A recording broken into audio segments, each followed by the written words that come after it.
Hello, everyone. I'm going to say hello slowly because people are probably entering into the room here.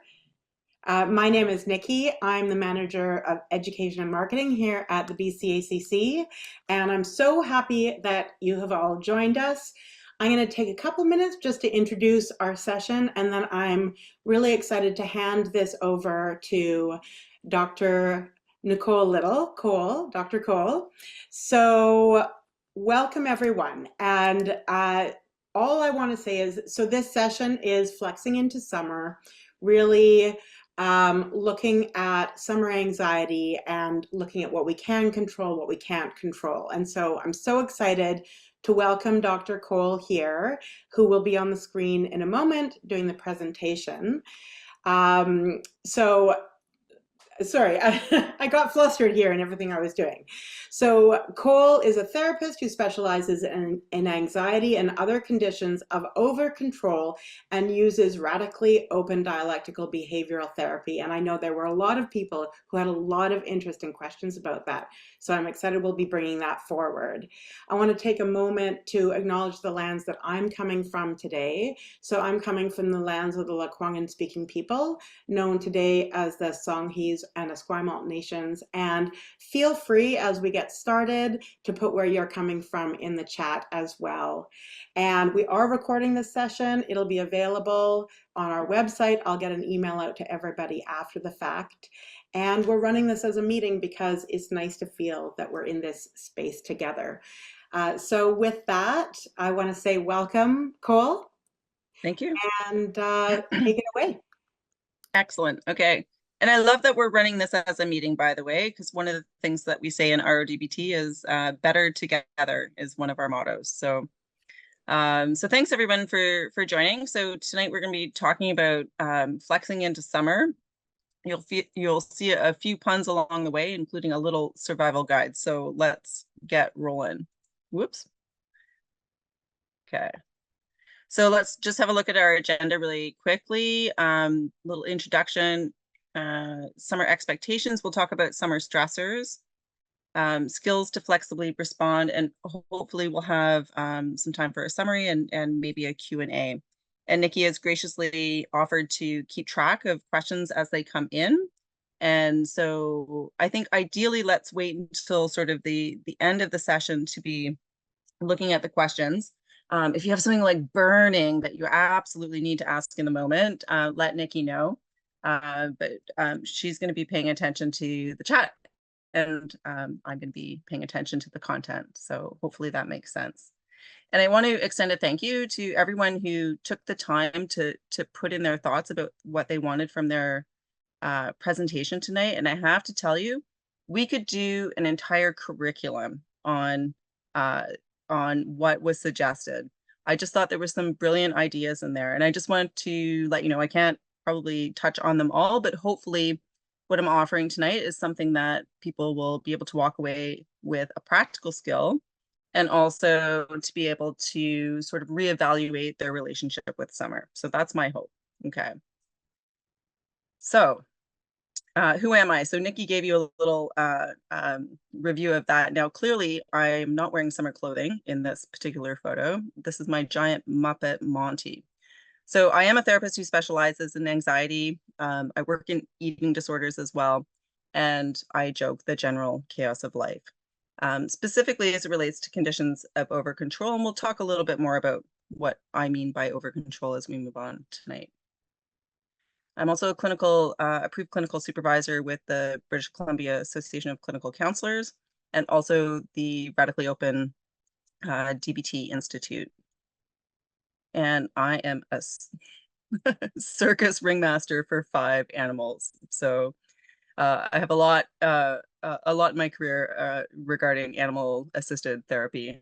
So it's one of my passions. Although I have to tell you lately, with 2 young dogs, they're kind of driving me a little bit crazy. So, all right. Here we go. Summer expectations. Look at that neat wardrobe. Lovely setup clothes, right? We kind of come into summer thinking, wow, this year I've got it. So think about what's on your wish list when we think about summer. So is it family harmony? Is it time in the great outdoors? Is it some time with friends? Is it time in the great indoors? So let's expand for just a moment. So for just a few moments, jot down, and you can use your phone for notes, or if you have a pen and paper, you can do that. Just jot down what you would typically want from a summer season. And I want to suggest it's all the good stuff for now. Don't censor yourself, just brainstorm.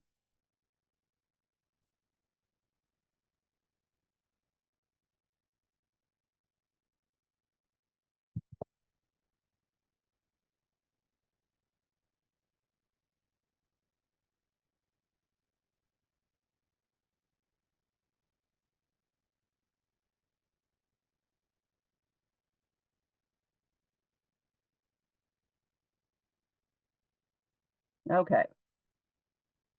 I have a new garden. This is my expectation. Now that, my friend, is a beer garden. Okay. I've moved someplace warmer, but I actually don't think beer actually grows. All right. So let's talk about summer stressors, right? Like, wow, there's so much pressure on us moving into a summer season. Kids are out of school. We have lots of anticipation of making the best of a short amount of time. So I want us to think about what actually constitutes a summer stressor, right? And let's get real about it, really. So there's money stress. Summer is, I don't know about the rest of you, but summer is kind of expensive. You know, I'm going to maybe more barbecues. There's some expectations from family to visit. Maybe my workplace has more downtime. There's all sorts of money stress that might be associated with the actual season, right? And not to mention inflation. We have, might be experiencing the stressors of time scarcity, right? When I was instructor at the university, I used to say to my students, I said, here I am in the predicament of teaching you mindfulness. And yet I am expecting you to be on this roller coaster ride of getting things done and productive and thinking ahead. And then you have 4 months to cram in your fun and your money making. So time scarcity is actually a real thing. Like, think about, I don't know, when I was a kid, maybe other people haven't experienced this, but I have the privilege of finding summer kind of boring, and it was only 2 months. And so now I'm like, whoa, time is kind of flying. So we've got some time scarcity as a particular stressor. We also have climate change. I don't know about folks here, but when we think about kind of the news that rolls in for our summer season, it's usually one of anticipatory anxiety. So we're kind of waiting for maybe the bad news to roll in, depending on where we are geographically. It might mean that there's more time spent preparing for evacuation, for example. There might be more money spent on lost work because we've had to evacuate, you know. And one of my roles in the British Columbia Association of Clinical Counselors is I have the opportunity to be what's called a DPS volunteer. So that's disaster psychosocial support. And so I'm on their roster to be deployed for psychological first aid should a wildfire or other climate disaster or other sort of community disaster hit your home turf, right? So for myself, even though I love to garden and I've just moved someplace that's like much warmer than my old neighborhood, and I have the opportunity to like grow tomatoes. Okay, maybe that speaks to my age that I'm excited that I can grow tomatoes, but that's just where I'm at, and it's my happy place. And at the same time, I have a grab and go kit ready to go so that I can deploy on the weeks that I've said I can, right? So if you think about it, like climate change also impacts like things like change plans, disappointment, and not to mention sort of this kind of increased angst about where are we in the world? What is our role? What's happening to our planet? Summer often really brings that particular stressor out. And we also are often up against the stressor of perfectionism, right? So because of things like time scarcity and the emphasis that summer should be fun, it should be time to be with family, all that sort of stuff. It's like, well, gosh darn it, are we going to make it perfect? Right. And I think there's some influence from social media around like what we post in terms of what we're doing as families or what we're doing as individuals. And I know for myself, um, perfection, especially as somebody, who might be a little bit more anxious leaning, comes sort of as like, I don't know, like a natural talent. So I'm going to let you in on a secret. So I hope everybody's ready for this. Are you ready? Of course, I can't hear from people, but I'm assuming you're ready. So I would assume this looks like a kind of a semi-nice office setup, but dun dun dun, behind the walls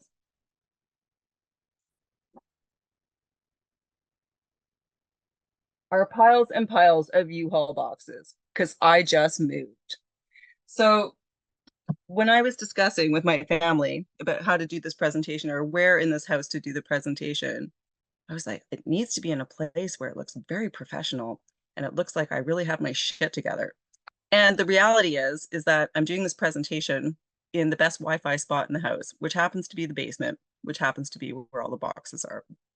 However, I do find them distracting, so I'm going to cover them back up.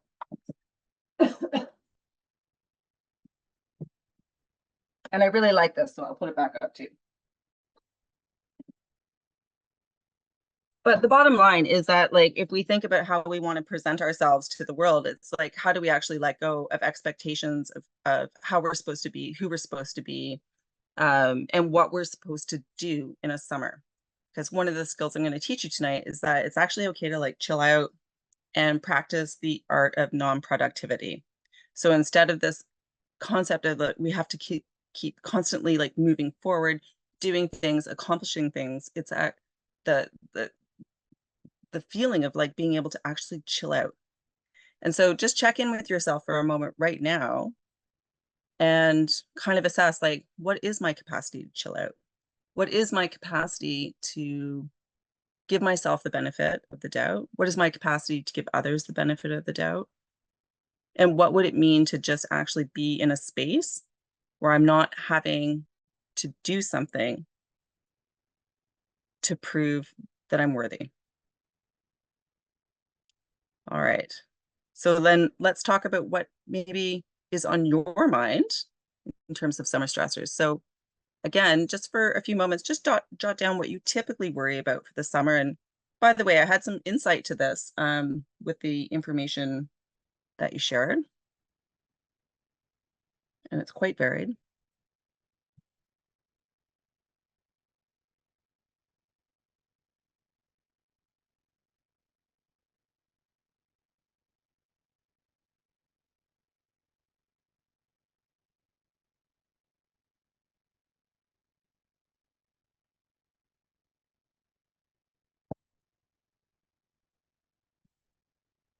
You know, I'm of two minds because I'm like, should I give folks more time? And then I'm like, actually, for people who might naturally worry, the list could just keep going, right? We know a lot about how that works. So you have your sort of typical worries. Okay. So I love this little comic that I posted up. I just have to move my little thumbnail here. So the one person says, I just realized I've spent pretty much this entire summer doing nothing but binge watching Netflix. Oh, that's pretty sad, Paige. Also HBO, Max, Disney Plus, Amazon Prime, Apple TV Plus, and Hulu. Oh, phew, I was a little worried, right? And for me, what I find so funny about this is that it's like, what does it matter if you spend your summer watching TV? It's the idea that, oh my gosh, we have to like actually justify that it was diversified. Anywho, okay, great.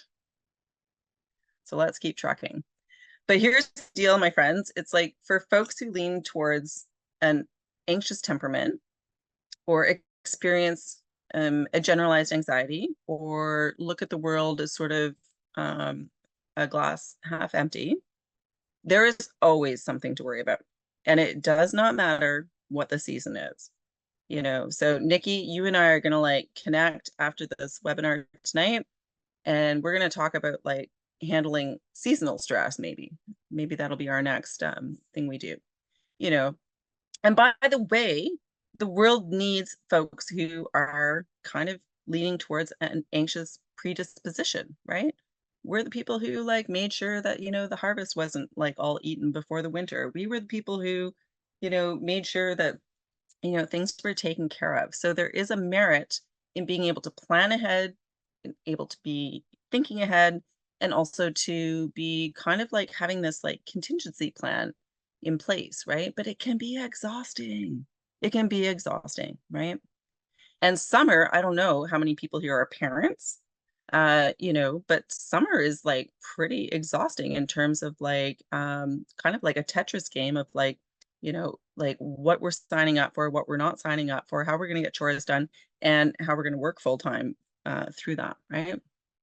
Okay. So let's talk about anxiety from an RODBT perspective. So some people might be thinking, well, what the heck is RODBT? So RODBT is radically open dialectical behavioral therapy, like one therapy in a family lineage of behavioral therapies. Okay. And it's transdiagnostic, meaning it's not necessarily focused on one particular diagnosis, uh, but rather looking at the underlying root of what contributes to that diagnosis. And it has over 30 years of research and development under its belt, and it was developed by Dr. Thomas Lynch. And it's used for, as I said, the treatment of over-controlled personality styles. So we see that kind of bubbling up in things like anxiety, depression, untreatable depression, I guess we could say refractory depression, anorexia nervosa, things like that. And temperament, like what the heck is that? So let's take a short dive into temperament. All right, so you see my fancy spectrum here. All right, so one of the ways that I explain this to my clients who approach me when they're like, gosh, everyone just wants me to regulate more, I will say to them, okay, listen, independent labs around the world have discovered that there's this strong biotemperamental sort of link that we all have, right? So just as we come into the world born with different eye color, hair color, we come in with our brains wired differently. And I think in the age of neurodiversity, we can all probably really appreciate that, right? Like brains are wired differently. So on the under controlled side of the spectrum, and by the way, we're all on the spectrum somewhere. I will say to folks like, as a child, and by the way, this comes out kind of around age 4 or 5, we can see it, we can see things becoming a little bit more dominant. It's like, we'll say like, okay, would you have described yourself as a child who was like, I want to be the center of attention, everybody look at me, oh my gosh, like somebody who's impulsive, if they had a cookie, they would eat it up, right? And they just love being the center of attention, or, they just kind of couldn't control their impulses, and for some people, that's exactly who they are. And by the way, that's okay. We celebrate all styles in RODBT, but a lot of therapy styles are really directed at under controlled individuals. We're like, you need some impulse control. You need to learn how to kind of, practice a little bit of like taking turns, that sort of thing, right? And the majority of therapy is really directed at like getting more effective, getting more control. However, we have a whole section of folks who lean more towards over-controlled, whereas as a child, they might be described as like shy, perfectionistic, maybe a little bit reserved, kind of the helper often. Maybe kids who really did not like the limelight. They might have been the kids in school who, hated being called on because that would focus the attention on them. You know, kids who could plan ahead. So just for a moment, you're right, because this is not uh, a webinar directed at like over-controlled individuals or people who lean towards over-control, of which I'm one, and which why I love the therapy. But think about it for a moment, like, when you think about yourself as a child and now, like, which way do you kind of lean, right? Um, and biotemperament sort of drives our perspective of the world, right? It's really the lens with which we view things. So, if you saw a crowd of people coming towards you, someone on leaning more towards the under control side of things might have said, "Wow, it's a parade. Let's grab our kazoos and go." Right? Whereas someone more on an over controlled side of the temperament might see a crowd coming and say, "Oh, it's a riot. We need to plan ahead and get the heck out of here." And I'll talk more about how threat plays into this, but hopefully this is making sense so far. Okay. Now, why is this important when we're talking about summer? Well, for folks who lean towards more of an over-controlled disposition, biotemperament, it's like, we just might have more anxiety about summer. Okay. Making sense? Okay. So let's talk about this like from a sort of biosocial model. And I'll keep this brief. And by the way, therapists who train in this come for, you know, they log several hours in this. So this is just a little teeny tiny taste of what we're talking about. But based on the spectrum that you just saw before, I just noticed I just did a hang 10. But when we think about those who lean towards more over-controlled kind of plays, we know that the brains are coming in the world kind of wired a little bit differently. So what does this mean? Low reward sensitivity means like kind of takes more to get us excited. High threat sensitivity. We're more attuned to what is actually kind of maybe going wrong in the environment. So even think about like a summer barbecue as an example. So sounds like fun, but you might be thinking, oh gosh, like high threat sensitivity might be, how long do I have to stay?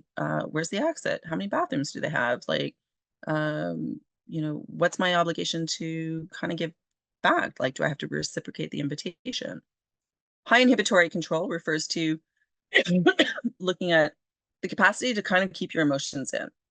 So how many people here have like maybe been invited to something in the summer, or their child has wanted to go to something in the summer where every fiber of you is screaming no, don't want to do it, right? But due to coming into the world with this exquisite inhibitory control, which by the way is needed in society, you kind of go along, right? So you might not express your frustration. You might not express your concern, all that sort of stuff. All of it's sort of like kept inside, right? Which is a bit of a kind of a reality of anxiety. Sorry, I'm getting a little hoarse because I'm getting a little bit excited here. And high attention to detail, right? So thinking about, really folks who lean towards OC really see the trees, not the overall forest. And that is important as well. So, for example, they're doing some construction in my new neighborhood, and I really hope everyone on that crew has a high attention to detail, right? So when I drive over that next leg of road, it's not going to be somebody who's like thinking, oh, well, we forgot that piece of pavement. Oh, c'est la vie, right? But if you think about it, like there's some downsides to high attention to detail, which, might include that we can't kind of go with the flow, right? And if we think about cultivating flexibility for the summer, being able to let go of some of those details might be important. Okay, so that's the nature part.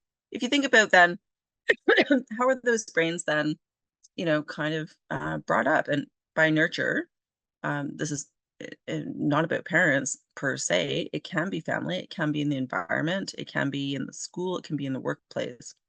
But messages if you get like are that self-control is imperative, right? You will do all these summer camps. You will have the best time this summer. Or mistakes are intolerable, like thinking about like I don't know, like, well, you should have done better at like soccer camp. Always be prepared. Anyone here who's a camper, I'm writing a blog right now that a client and I have developed around this idea of like, it's kind of important to go out with a first aid kit. I do a lot of hiking. But if you took a whole hospital unit with you, you wouldn't be able to go hiking. So sometimes there's some downsides to always being prepared, right, for everything. Winning is essential is also something that people might be brought up in these environments, or never reveal weakness, right? Now, if you think about it, like how might a person with this fabulous OC brain, the brains we need in the world, and interfacing with that sort of nurture piece, how might they learn to cope? Well, they might learn to mask their inner feelings, right? Well, what's the upside to that? Well, people don't really, kind of know what's kind of going on. What's the downside to that? Well, exactly the same thing, right? And you don't get a chance to reveal or practice revealing sort of your emotional vulnerability. Compulsive striving. And I think this is very applicable to when we talk about summer, is that summertime, instead of becoming a place of rest and relaxation, becomes a place of just keeping on and keeping on and keeping on, right? So compulsive striving, like what's the upside to that? Well, you can get projects done, you can meet your goals. What's the downside is that you're kind of exhausted all the time. Or if that's where your self-worth is really placed, then that's the only measuring tool you have for that self-worth, right? You might learn to cope by avoiding unplanned risks, right? Well, what's the upside to that? I don't know. Um, you don't have to risk being vulnerable or looking stupid. An example even I have of that tonight is it's like, well, I don't know if I should mow the lawn for the second time in my life in a new neighborhood because I kind of don't know what I'm doing. And boy, I did not look like I was doing, but I got to meet some neighbors because they came over to help.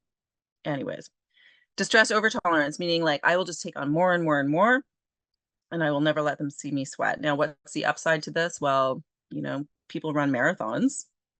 That, I hear is a good thing. I don't do it myself, but it also means like people will like it kind of go beyond their threshold of tolerance to do things. So think about it from the perspective of summertime. Like, how are you overextending yourself, right? Like, where are you actually just kind of, really pushing yourself when you actually need to rest, right? And distress over tolerance, by the way, um, kind of might result in a little bit of like some emotional leakage down the road, but that's another story for another meeting. Or folks might develop an aloof and distant social signaling style, which means like, what's the upside to that? If you never have to, kind of reveal vulnerability, well, it's great.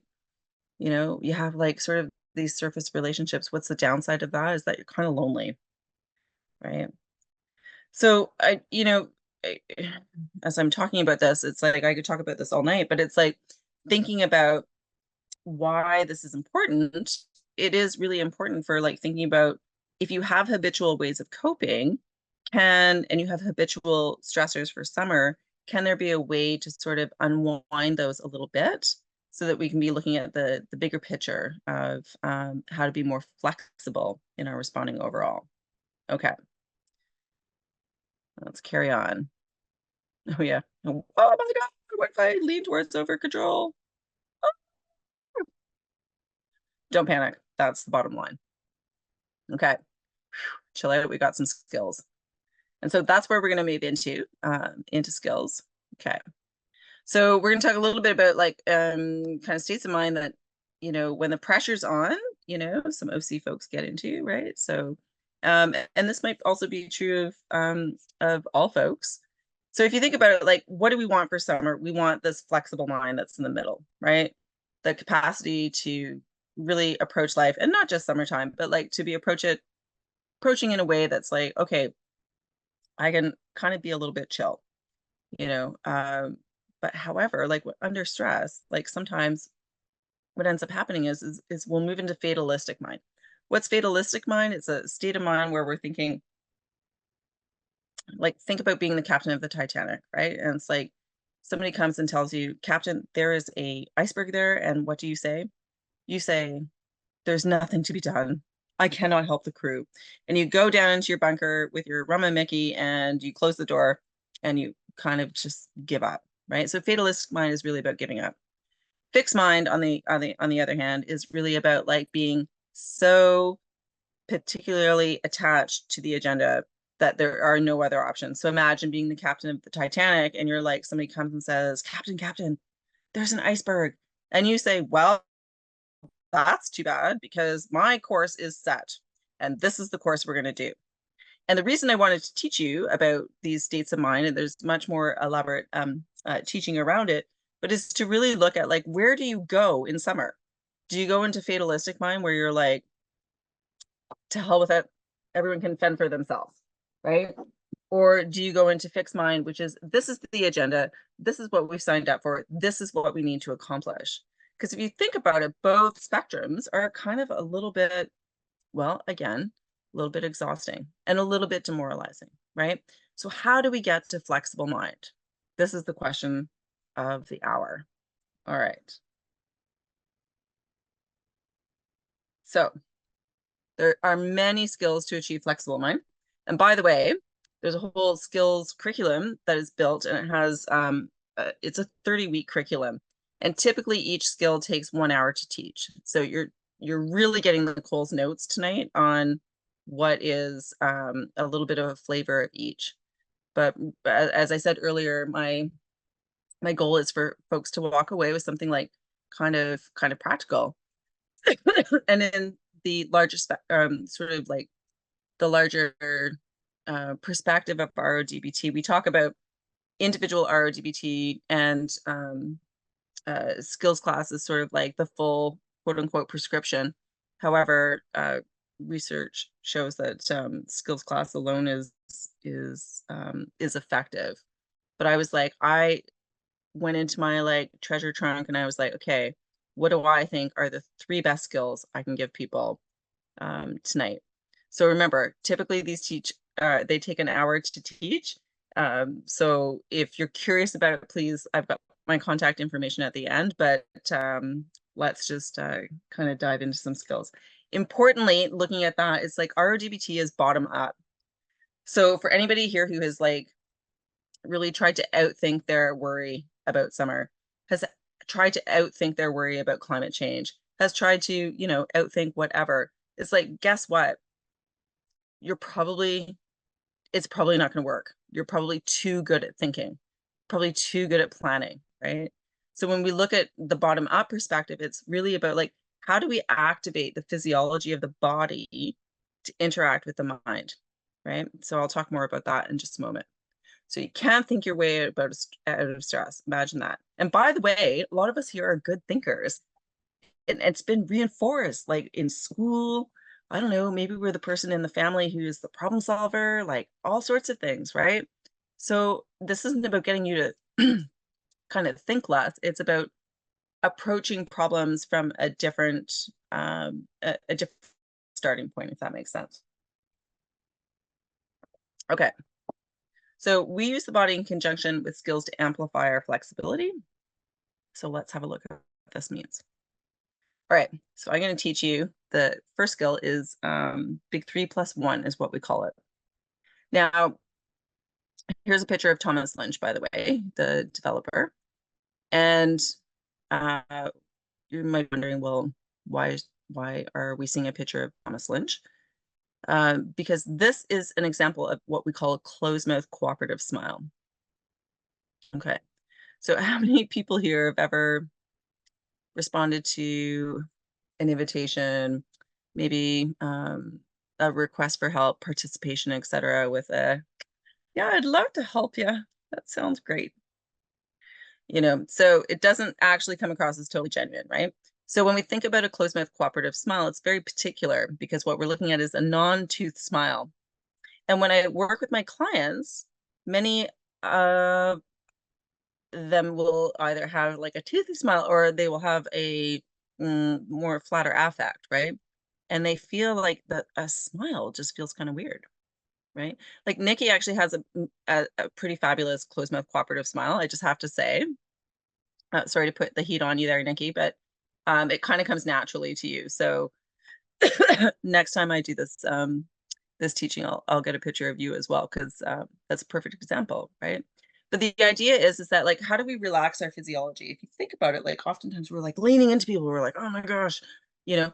And so everyone right now, you're in the privacy of your own home. You can turn off your video. I'm not even watching you. I'm kind of preoccupied here. So it's like, what's in a closed mode, or what's in big 3+1?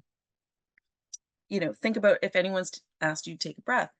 When you take a deep breath, it you know, kind of activates your diaphragmatic muscles, right? Which activates your ventral vagal system, right? It's kind of amazing. So, you know, I used to think, well, why are you asking me to take a deep breath? Well, guess what? It activates parts of our brain that we need activating. So it's not just breath, it's facial muscles and eyebrows. So we're going to practice this. Whoops. So what I'd like everybody to do, just in the privacy of your own home, is big 3+1 is leaning back, raising your eyebrows, not coughing, taking a deep breath, and doing this closed mouth cooperative smile, which is like, think about it as like sort of a bliss kiss, like when you're thinking about something that you really like love. And if that's ice cream, I'm behind you 100%. But keep your eyebrows raised and your mouth kind of turned up, and just notice the difference. Okay. Now come back to me for a moment. And what I want you to do is sort of like furrow your brows and, you know, sort of keep a tighter face. Okay, and just notice what that does to your breathing. And then what I want you to do is like lean back again and raise your eyebrows. Take a deep breath and do this closed mouth cooperative smile.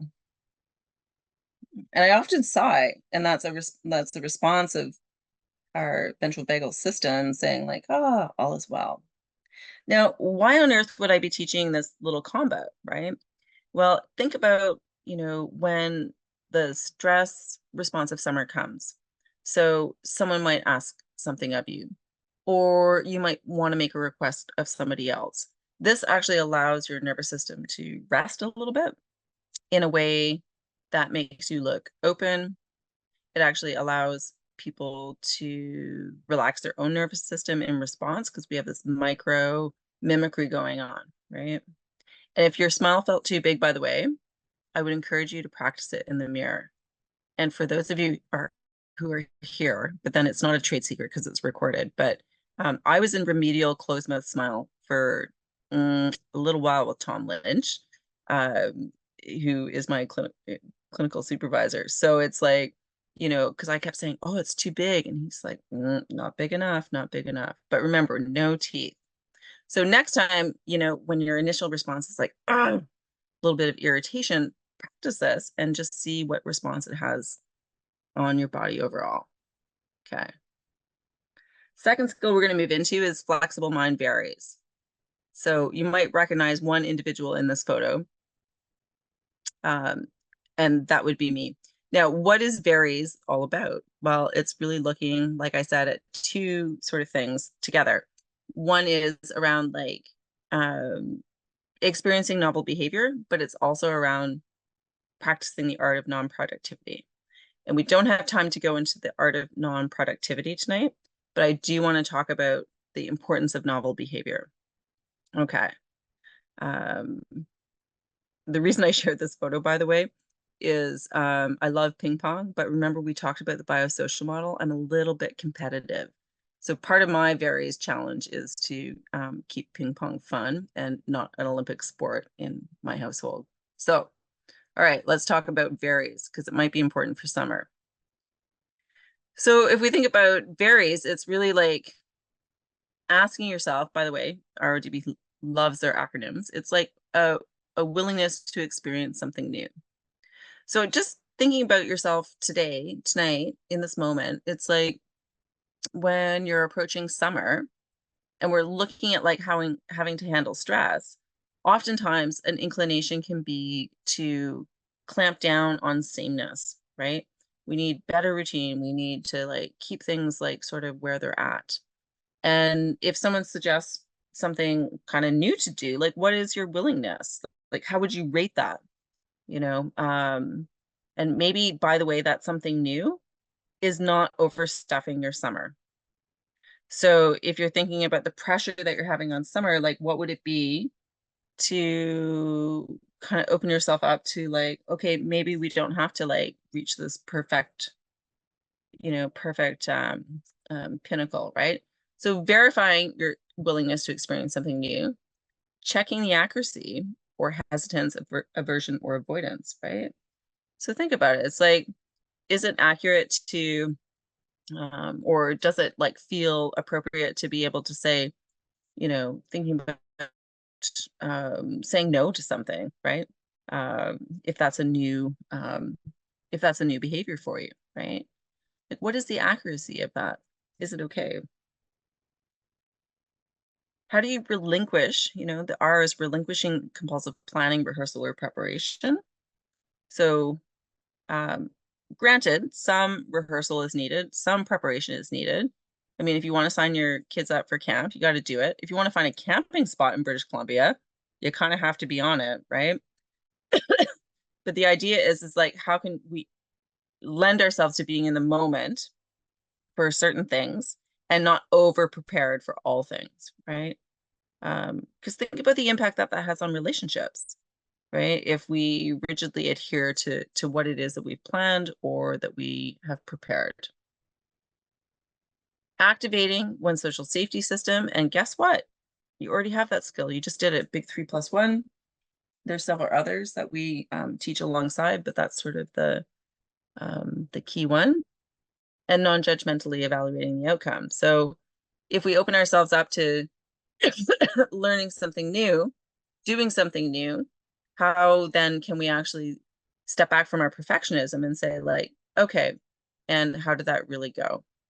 A lot of folks I work with are experts on beating themselves up, and harshly evaluating new endeavors.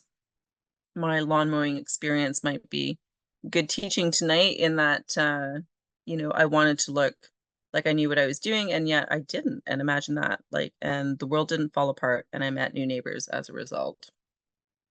Okay, we're kind of flying through these, but That's Nikki, do you okay. have a comment? You asked me to tell you the time, so we're at 6:43. Just to Perfect. there you go. Right. And as someone who's like always prepared, my clock is set a little ahead, which I think is so funny. Okay, now we're going to move on to the flexible mind is deep. So again, reminding you that there's 30 weeks of curriculum and we're just skimming the surface here, but I think, one of the reasons I chose this particular skill is that we want to talk like, so the first skill, which was big 3+1, is really looking at how do we come towards some of our stuff with a bottom up approach as opposed to top down. The second skill, looking at how do we actually kind of let loose a little bit, open ourselves to the experience of something new, even if that something new is doing less. And then three, looking at like, what are our values? Now, some folks here might be thinking, oh, I know what my values are. My therapist has talked about values, or I've done values clarification before. And at the same time, like what we value and how it's matched with our social signaling is sort of the magic, right? So for me, like as an example, I can say like a really important valued goal of mine is to show appreciation and care for my family. Now, if I'm working 50 hours a week, um, there's sort of a discrepancy there, isn't there? So I say, well, I actually care about spending time with my family, but if I spend all my time at work, well, that's kind of not matching up, right? And by the way, we all have these discrepancies, so don't be getting down on yourself if you're like, oh, I'm not showing up as I want, but it's recognizing where those discrepancies are in order for us to be able to rectify them. And I think that's really important work. And so it doesn't make sense for me if I'm working 50 hours a week to then just keep saying to my family, oh, but I really love you guys. I really want to spend time with you. You're really important to me. And then closing the office door and doing something else, and think about it for yourself. It's like, why would that be? Well, one of the things we say in RODBT, it's not what we say, it's what we convey. So our social signal, which is our like, nonverbal interaction with other people, what we say, how we say it, is actually a pretty critical point.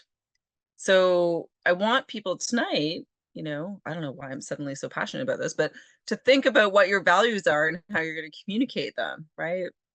And by the way, that could also be, you know, inverted to be like, I don't know, if you're working and, you know, you're saying to um, your boss that you really want a vacation, but you keep working overtime. That's also a discrepancy, right? So, okay. So how do we do flexible mind is deep? Well, as I said, it's a value-based exercise. And just like really briefly, because we don't have a lot of time left, just think about what you value when it comes to life in general, not just summer. And I use my example of care for my family, but it could be something else for you. But think of it from a social perspective, like relationship wise.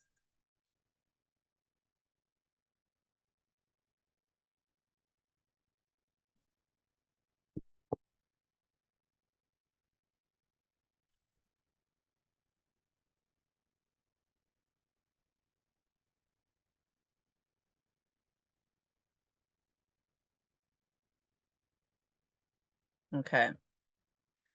So some examples I had were to be kind to myself and others, loving parent, productive, open-minded. Okay. And in the skills manual, there's many, many more. By the way, our values shift and morph over time, and that's okay too. So, as I said, what we convey might be more important than what we say, being how we signal our values is of great importance. So, going back to deep. So, really, what we're looking at here is like determining what your valued goal is and the emotion that you wish to express. So, there's a fabulous typo in this sentence I've just noticed. So, if we want to talk about like coming back from perfectionism, pretty terrible typo too. But anyways, um, so determine your value goal and the emotion that you wish to express attached to it. Looking for congruency, right? And effectively express by matching nonverbal signals with your value goal. So in my example of like, working all the time, it might be, my effectively expressing would be like, my nonverbal signal would be not closing an office door, right?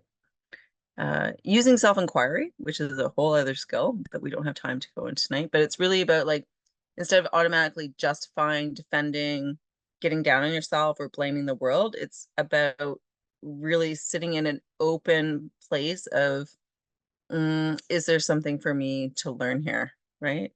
Because it might not go the way you think it might, and it might. And practicing open expression again and again, right? So really like revealing to people in terms of what we want and doing that in a way um, that conveys some vulnerability and also our commitment to flexibility. So Anis Nin actually said, we don't see the world as it is, we see it as we are. And this comes back to the biotemperament piece, which is, um, objectively what's happening in the world might be subjectively influenced by my biotemperament and kind of my preferences, right? And this is where, we see a lot of tension with summer when we have conflicting ideas about what summer should be.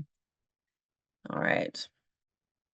So, in summary, when my Muppet was much younger at the circus, uh, not really the circus, just the neighborhood circus. Summer can be a place to practice new skills, reflect on what is in line with our values, and practice being flexible. And when I say that, I say, trust me, life will not fall to pieces. Okay. So if people are interested, thank you. I've got some contact here for you to look at. Get in touch. As people now know, I've moved and email response is a little bit slower this next couple of weeks, but I could chat RODBT till the end of time. So always happy to have a conversation. Okay. Nikki, I can't believe I didn't keep us here until 8.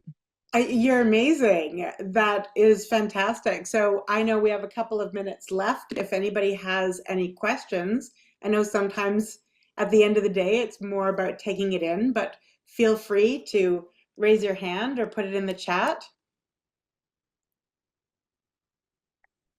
Can you see the chat? Oh yes, there it is. Yeah. Okay. Yeah.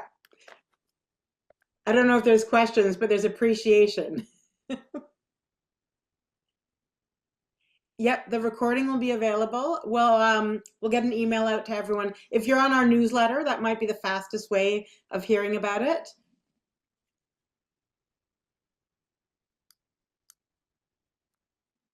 One, did you have a, I did love you, this question. Silly question. Why is ah, it big? Why is big 3+1 called what it is called? It's actually, Claire, not a silly question. Because it's 3 skills+1. So it's like leaning back, eyebrows up, closed mouth, cooperative smile, deep breath. However, people can't always lean back. So and sometimes things in RODBT remain a mystery, even to insiders like myself. But that's what it's called. and are there any other questions? Actually, I did have a question for Call. Call, Yes, please. thank you so much. That was a great presentation, and I really appreciate it because I have a lot of summer anxiety, and I also have a dog, which you know makes me even more anxious to think that I cannot. She's an anxious dog, so I cannot go to places with her. So it's like I Yes. imagine similar to parents trying to find people, somebody to take care of their children, right? Like it must be really hard. And I'm wondering for folks who maybe cannot make the most of summer because of things that are out of their control. I have clients that work a lot, in the summer because they're like farm workers. So like they work more time than they would in other seasons. So their time to be outside and like enjoy summer as we all would, like it's very different, like very limited. What would you say would be helpful for somebody that's feeling like that guilt of not being being able to enjoy summer as other people would because of things that are out of their control?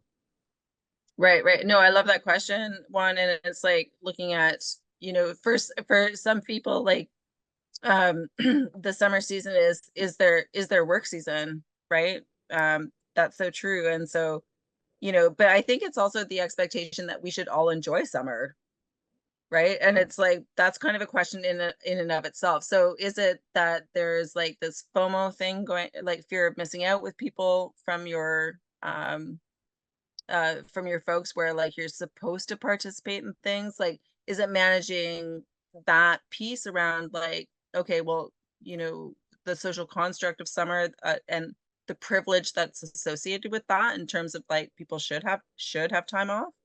I don't know, summer is busy for me personally, like, so it's like how, I don't think I'm answering your question very succinctly, but it's looking at like naming the social construction, I think, of summer.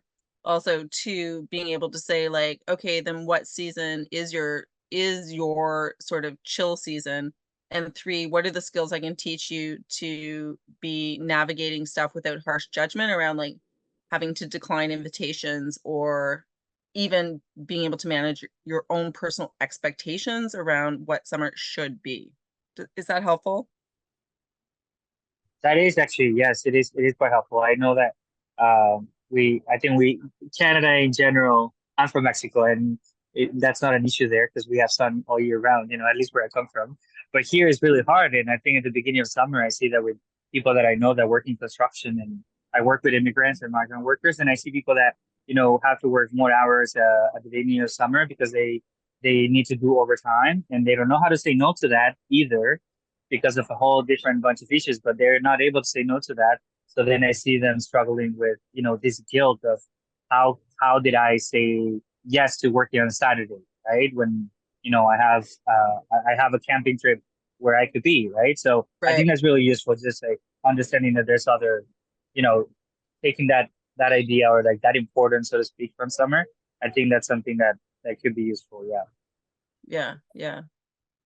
Yeah. And a tricky one with like with parents who and caregivers who have like high volume demand in the summer, and the kids are like, didn't even talk about like sort of the class piece around like childcare, and anyways, that's a whole other ball of wax for sure. It is, but I want to thank you. I think that that's probably it for the questions. I want to thank you so much, honestly, Cole, for Oh, bringing my that pleasure.